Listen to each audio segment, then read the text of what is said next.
Hello, probers. Crikey, that's some downer energy there. Welcome to But It Was Aliens, I can't tell if you've genuinely started or not. the extraterrestrial comedy podcast that is brought to you by two former Mibs. I'm the Mibbiest of the Mibs, whilst the other guy, he's Mibbish. You've got to be messing with me now. You sound like you're at a funeral. I'm your host this week, the king of the street grannies, the prince with the perfect peach, and the official bestest of best friends. I've actually started, but I couldn't keep it up anymore. Hello, probers! Welcome to But It Was Aliens, the extraterrestrial comedy podcast brought to you by two former Mibs. I am indeed the Mibbiest of the Mibs, whilst he's just Mibbish. I'm your host this week, the king of the street grannies, the prince with the perfect peach, mwah, and the official bestest of best friends, Granny Moonwalker. And opposite me, as always, is Kev, That's unusual. a.k.a. Greybeard, a.k.a. Grey Balls, a.k.a. Kevin the Grey, a.k.a. Grey Sally, a.k.a. Sally the Grey, Also not my name. a.k.a. I'm done. Yeah. Before we started recording, you were putting on a grumpy voice, and that was making me feel so much better about myself. But now you're all cheerful again. I'm just feeling miserable. You feel low. I'm tired. I'm low. I've not got much to offer today. I apologise. Today, I'm sleepy. we are heading to España, a.k.a. Spain. Spain. I've got a tune going in my head. So have I. Now. That's not the tune that was going in my head, but I'm also sure the tune that's going in my head isn't Spanish. Yeah, pretty sure the one that's going in my head is Mexican. So we're in Spain, and it's the butt crack of day on November 25th, 1978. What's is the butt crack of day, you ask? That's exactly what I was going to ask. Well, that would be 3:30 a.m. Why is that the butt crack? We're heading to the La Pizana estate of Spain, near the town of Gerena. Manuel Gordillo. I completely read that wrong, but said it right. Don't quite know how you've done that, but I didn't pick up any issues whatsoever until you stopped. I had to double check it after I'd said it. Name check your pronunciation. Manuel Gordillo and friends were out hunting. The morning... Your sigh got me. So disappointed that you've got to say it again. The night/morning was dark and full of clouds. Visibility was surprisingly good, not least because these guys also had powerful flashlights with them. X-Files style. As they continued on their hunt, one of the group was tired and grumpy after having been there for several hours already. He left. For the rest, shit was about to get real. Real? Did you watch X-Files as a child and see the flashlights, torches? Probably not. I didn't watch X-Files in the same way that we watched like No, Dexter and stuff. me I just neither. I caught watched. it in bits I and was pieces. too young for it. I suppose we both would have been too young for it, really, considering we're the same age. You're a little bit older. Depends. 'Cause Torches aren't particularly interesting. They're just torches. But when I first saw a torch on the X-Files, the way they filmed them, they gave out big like beams through smoke. Yep. My gosh, I wanted one of those. But whenever I'd see a torch in a shop, it just didn't do that beam. Also, we weren't that young for X-Files. Didn't it start in like the early 90s? Don't know about you, but I was young. I was barely born. But you are a little bit older than me, so. Only a little. 100 and something years. Yeah, give or take. Usually you take. To the face!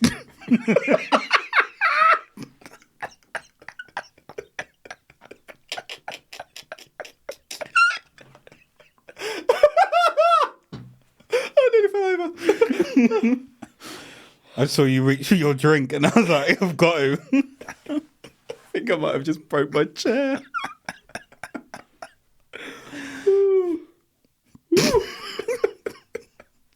Why don't you take a swig? I just want to sniff it for a while. I'd really like to take a swig. Go ahead. I will. I'm just making sure it's out of my system. And on my face.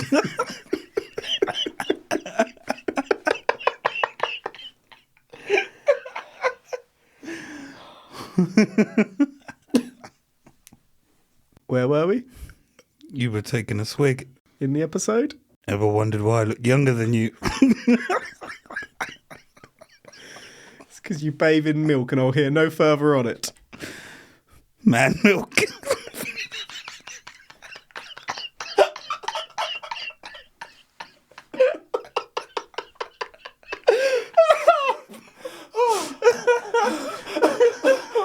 Stomach hurts.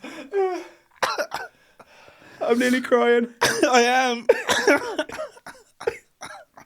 I set that last one up without even realising. I give up. I got a taste, that'll do. Bet you did. Says you.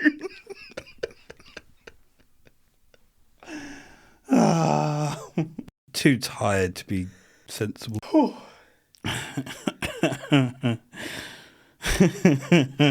So we're in Spain. We're in Spain. They got their torches out. Oh my God. They're flashlights, yeah. They're waving their torches around. Mm-hmm. As they used their torches in an attempt to pick out any prey, they suddenly noticed strange lights in the distance, similar to the brake lights of a car. Clearly curious, the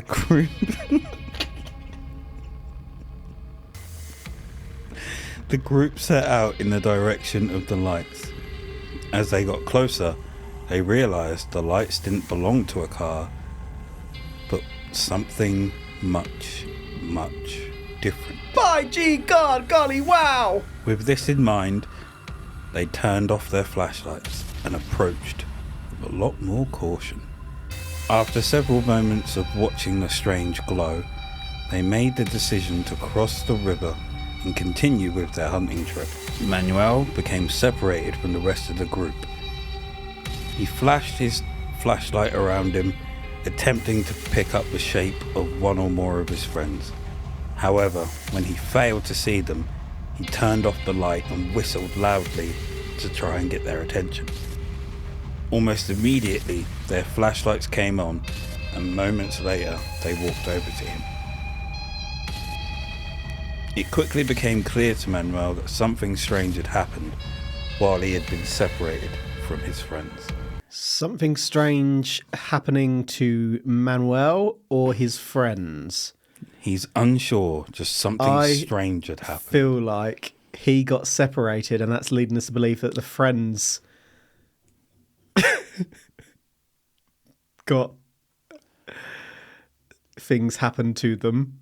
That's poor English, but I'm going with it. I think that something strange has actually happened to Manuel. He's going to come back to the friends and he's got stuff all over his face, or his clothes are ripped. He's got missing time. They're like, you were gone an hour. Manuel has been slabbed.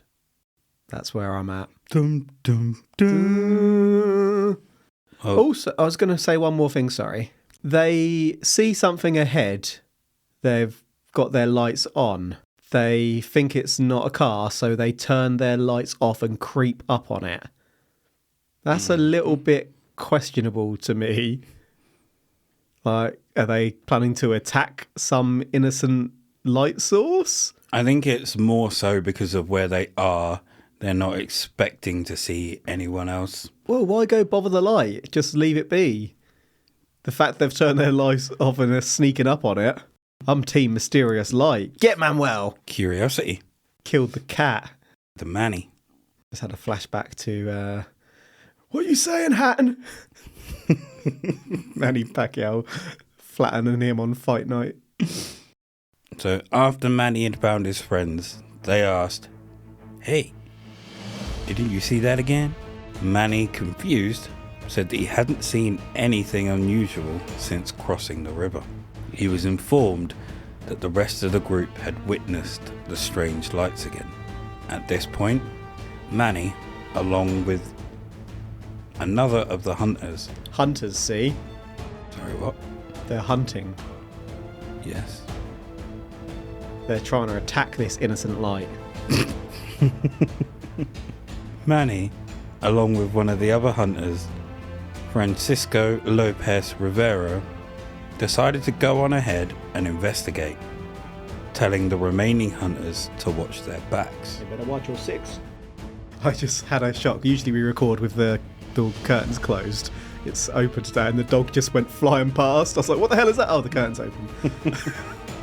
Within moments, the lights were in their sights again. Initially, they appeared to be moving or shaking.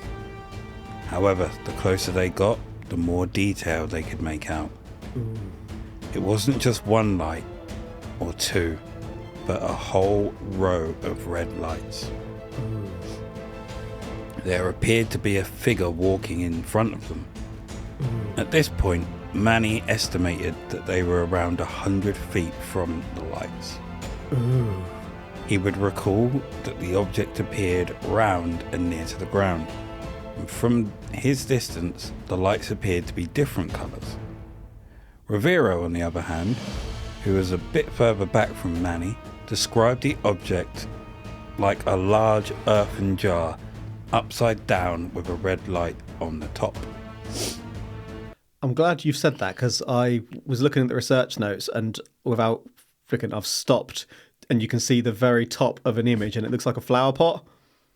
It's an upside down flower pot. It's an earthen jar. An earthing jar. An upside down flower pot. Or an earthen jar. Basically the same thing. Let's not split hairs. It's an upside down flower pot. Looks like the sort of thing you'd expect to see in a wrestling match in a funeral parlour. Like someone would crack someone else over the head with that and it'd smash. Don't know why my mind's gone there, but... I was trying to think what they would hold in them other than ashes. Going and saying it like an urn. Yeah. It was The Undertaker specifically that my mind pictured swinging it. Looks like an urn. The urn! Rivero also recalled the lights appeared different colours when close up. A mixture of green, orange, yellow and red. He further recalled that the object appeared to be resting atop bright silver legs. Landing gear. Landing gear. The two gentlemen continued to watch, shitting their pants. Then, the mysterious figure began moving. Figure? Did I miss something? There's a figure? You clearly did. Did you say figure? I was so focused on the jar, I must have blotted out. There appeared to be a figure walking in front of them. Are you reading that back from earlier? I am. Where was that? For example, it wasn't one light or even two, but a whole row of red lights. There appeared to be a figure walking in front of them. Ah. Sorry. I was so fixated on the flower pot that I'd sort of accidentally gazed upon before the moment that I completely didn't take in the figure bit. There's a figure! I'm fixated. There's an alien stood right in front of me and there's a flower pot next to him. By God, it's a flower pot! That alien's doing all sorts of dances, shaking its wang around. Why is it upside down? Flashing a torch at me. It's an upside down flower pot! By God! I also got a mental image you said the two men continued shitting their pants, and I literally pictured them both squatted with their trousers around their ankles, shitting whilst watching this. I'm too tired for this shit. Fully apologise for this episode. Choo choo. Train wreck. Too tired for this shit. Never have I related more to Lethal Weapon. Yeah. As the figure moved, Danny? Where did I get Danny from? Danny! Is that the figure's name? As the figure moved, Manny lost sight of it temporarily. He wasn't sure if the figure had returned inside the object or walked around it, and the figure then came back into his view.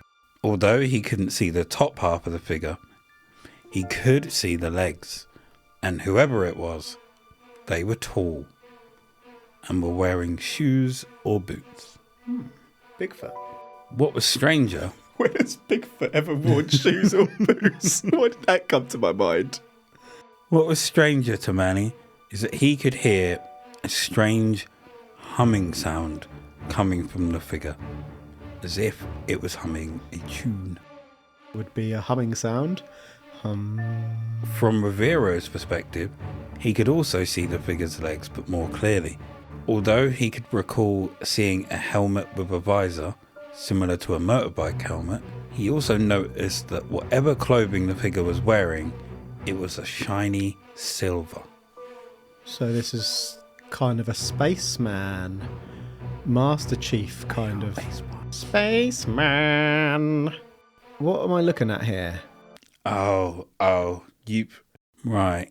I have popped in a picture from Moana, which Kev clearly hasn't seen. You know this. I've seen The Lion King. There is going to be a brief pause in this episode while I inform Greybeard of this greatness. I will probably have seen all of these in the next 5 years. Oh, you'll be up to date. Yeah. I'll be coming around to watch them too. So I'm going to see if... I do know the You're Welcome song. You're welcome. Yeah, that's fine. That is played in the car. No, that's annoying. That's annoying. You're welcome. Well, hasn't always been this glam. What's a drab little crab? That sounds like the Pontiac Bandit from Brooklyn Nine-Nine. Because I'm beautiful, baby. Did your granny say, listen to your heart? Be who you are on the inside. I mean, she works to tear her argument apart. You know who it is. It does sound familiar.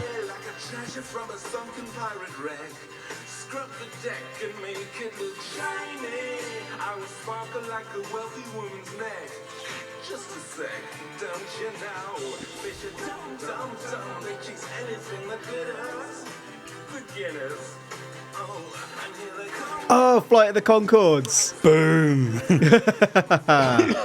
Jermaine Clement, is That's it? It's business. It's business time. Yeah. He has a song called Shiny. Yeah, I'm watching that.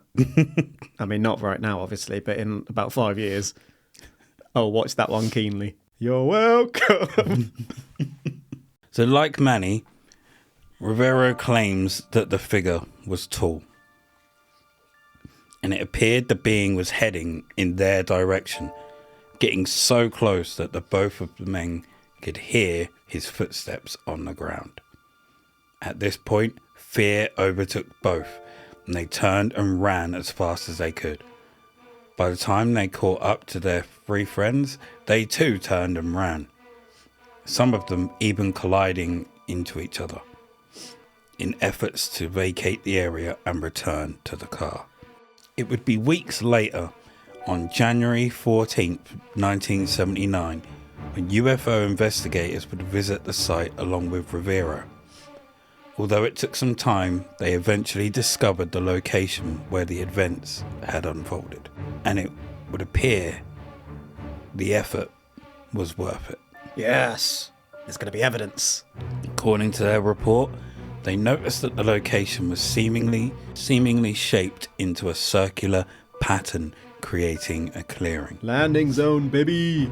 Although they did not pick up readings of radiation, investigators did find several curious footprints clearly imprinted on the ground. These footmarks measured 42 centimeters. Although there was no way to check when the footprints were made. It could have been on the night in question, or it could have been only days prior to the investigators' arrival. Experiments and calculations by investigators suggested that whoever these feet belonged to, they likely stood around 7 feet tall. And you can't teach that, just like Manny and Rivera had claimed. There are 7 feet tall people in the world. And you can't teach that. Bada boom. So we had a tall figure wearing boots or shoes, so quite human-esque. Mm-hmm. And a suit. Yeah. So that, again, that's quite spaceman. Always wanted to go into spaceman-esque, isn't it? Mm-hmm. So my hypothesis at the moment forming is that this isn't an otherworld creature. This is potentially a future human Businessman. Business time. You're welcome. Because I think it's unlikely that aliens would dress as we would dress and have human shoes/boots. And the fact this person's basically dressed like a spaceman, that seems to... Like, I'm expecting aliens to actually be completely... naked? Unusual to us, not dissimilar to us, like blobs and that kind of thing that we just couldn't even begin to imagine. So yeah, this doesn't necessarily feel extraterrestrial at this point. Can you describe that to me? Shiny. I'm being serious. What, a blob? Mm. No, I can't. That was the exact point I was making. I can't even begin to perceive it. So if you get a crayon and just scribble on a page... So that's what it looks like. One of my drawings, basically, with a pair of Y-fronts and some scribbles. It might be easy to dismiss the account as some kind of group hysteria if it wasn't for the evidence discovered at the scene. And perhaps more importantly, the fact that many other similar encounters took place during the 70s in España. The research files of Moises Garrido Vasquez speaks of one night in November 1978, in Sevilla. Antonia Aranda awoke suddenly in her bedroom to find a 7-foot tall, and you can't teach that, humanoid figure standing over her bed. This figure was dressed in black. Black from head to neck, with a black helmet covering his head and face. Dressed in black from head to neck. That means it could have been dressed in entirely different colours from the neck down.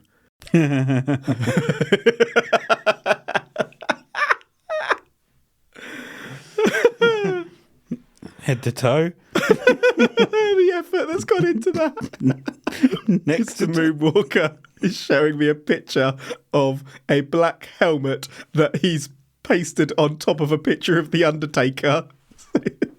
So I'm looking at The Undertaker from wrestling with a black visor helmet.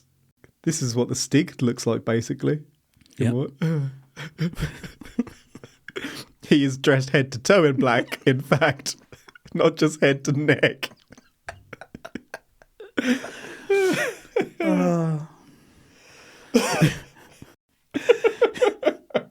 So silly.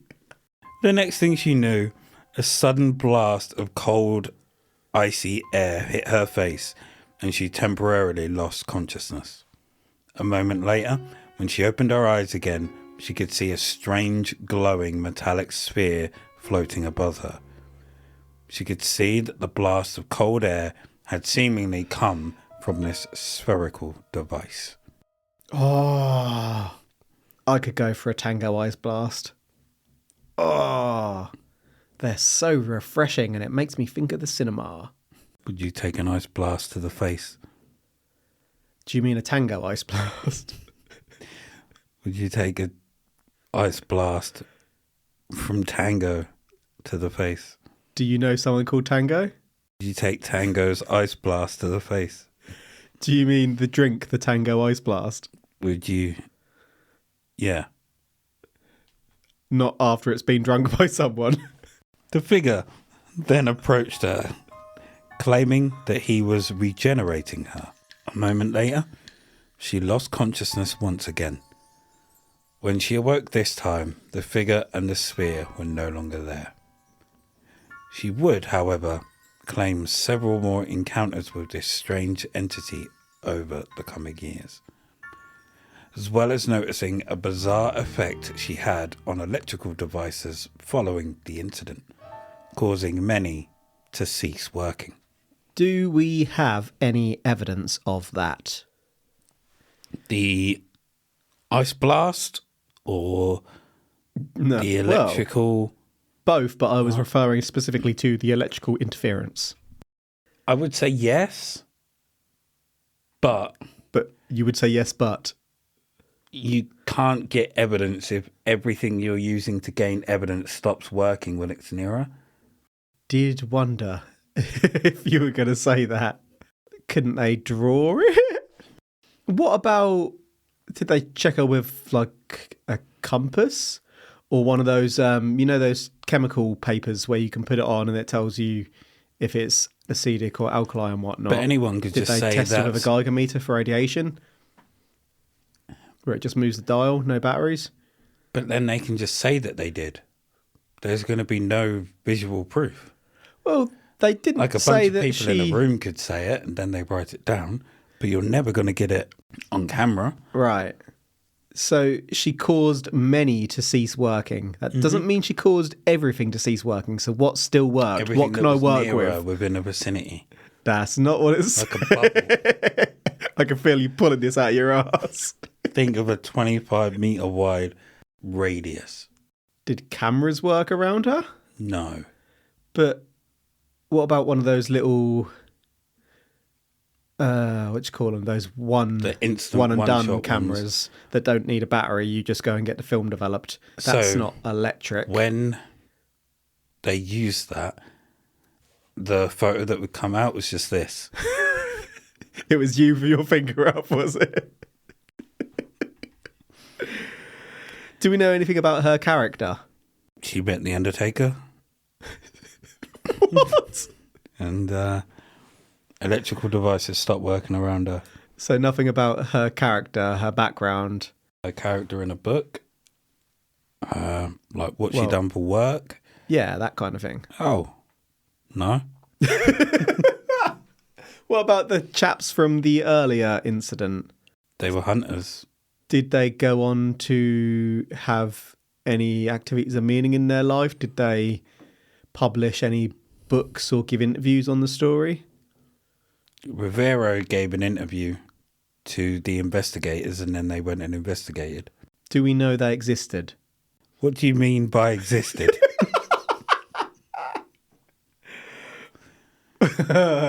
You I can see I'm getting nowhere. You can speak things into existence. Well, actually, you The character of Harry Potter exists. as a character in a story, not Yes. not a real life person. Still exists. So you acknowledge that Harry Potter's not a real life person. Yes. Were these people real life people? I don't know. Okay, so I know what I'm working with. I'm in. I thought the first encounter, I was struggling to pull it apart, to be honest. I was going to ask whether they were drinking or doing anything in the woods together. Might have been drinking. Hmm. Now this...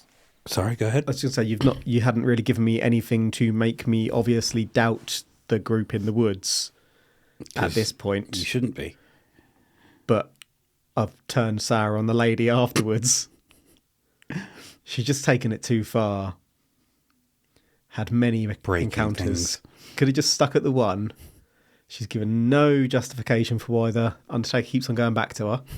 Maybe she's got the urn. She's got the title. He wants it. This is the part of the probe where I ignore science and skepticism. So to summarise, we have the case of Manny and friends. I can feel you're really into this one. Manny and friends went on a hunting trip. Whilst there, one got tired and left. And shit went left for those left behind. As they continued, they spotted a light and continued to follow it, being pulled by their curiosity. After a while, they thought, F this, and continued hunting. But before long, Manny was separated from the group. Shitting himself, he decided to whistle and call out. The others put their torches on and found him. They then asked him if he saw the lights again, but he didn't know what they were talking about and said that he hadn't since the first time. They decided to investigate, 2 going forward, 2 or 3 watching their backs, and they came upon a figure who was near a craft of sorts. They hid and watched, unsure really of what was going on, but they could make out a shiny silver suit. As the figure turned and started to make its way in their direction, unsure if they'd been seen, they ran. A few days later, I say a few days, it was a couple of weeks later, one of the group went back with investigators and they hit the mother lode. Footprints and a circular pattern. We then looked at another case where a woman awoke to find a figure similar to the WWE's Undertaker with a helmet on in her room, dressed from head to neck in black. She got blasted with an icy blast, and then he told her he was healing her. She passed out and awoke to find him gone. She then had continuous mechanical issues following this, where electronics wouldn't work if she was near them. I was thinking you were going to hit me with some science when you mentioned about they found a circular clearing and footprints. Like they got the Geiger meters out and they found no radiation. Radiation in the area. They found unusual variances in the isotopes of the soil. All that kind of stuff. You say that like I didn't mention that earlier. Saying that they found no radiation. But what did they find? So I was gonna hit you with science that I'd already debunked. Well, I'm just saying I thought it was going to happen, but it didn't. Now I feel empty inside. You've left me feeling empty inside. Fill me, damn it! Should we conclude? When you're ready. I think I'm ready. I'm kind of on the fence here. Which one? The woman? You know. I'm not saying that it was aliens for the lady. Ooh. For the men. What was the source? Rivero and the investigators. Did they write a book, or how did the story get out from them? They investigated it, and what did they do with the information? The investigators? It's in a case? You're not sure, are you? Wow. How do you think I'm going to conclude? How tired are you? Incredibly. Aliens. I'm in. I'm not saying that it was aliens, unfortunately. I maintain that it was not one of the worst accounts we've had in terms of believability. It's not, but still bullshit. Well, if you want to go there. All of it. It's all nonsense. Like, there's no evidence. You found a circular patch in the ground. You have no, like, they could have just said that they found a circular patch. Yeah, where are the photos? There's no photo evidence of anything. Even with the electrics going out, like you said, you can rig up a camera somewhere and test where it stops working. Mm-hmm. Or you can have a bunch of like clocks, microwaves, stuff like that around. Have her go near them and see what happens to the equipment. Does it just stop? or does part of the circuitry fry, or what happens? Yeah. Is she sending out a radio wave from her, which is messing up the frequency? There's loads of things they can test. But the men, I just don't believe this is real at all. I don't even know if they're real. Yeah. What I wanted is exactly as you outlined there, like live video camera footage of them walking down a corridor as we're getting closer to the lady, where you can see that the image is starting to distort, and it starts freaking out, and then as they get close to it, it just flashes and goes off. Exactly. All static and crap. Could have done that. Could have done that with not only the camera, with the audio as well. Yeah. One will probably affect quicker than the other, depending on if it's a frequency thing. Oh, they could have hoaxed so much better. Well, thank you and apologies for this week's probe. Both of us are ridiculously tired. You're welcome. And you can find us everywhere at But It Was Aliens. That's Insta, Facebook, Twitter. On the Twitter! And Face group book. On the Face group book, we have a secretly secret book public private group of face known as Extraterrestrial Towers, where you can find memes and more. And over at patreon.com /But It Was Aliens, you can gain access to side probes. The paranormal spin-off of But It Was Aliens. Where we look outside of the extraterrestrial. We look outside of the extraterrestrial. We cover ghosts, pirates, princes that peg, dogs, and Kev's favourite, Rasputin's penis. I like. Oh, until next time, remember, the truth is up there. Hashtag Yeah, hashtag probe. Yeah, probe.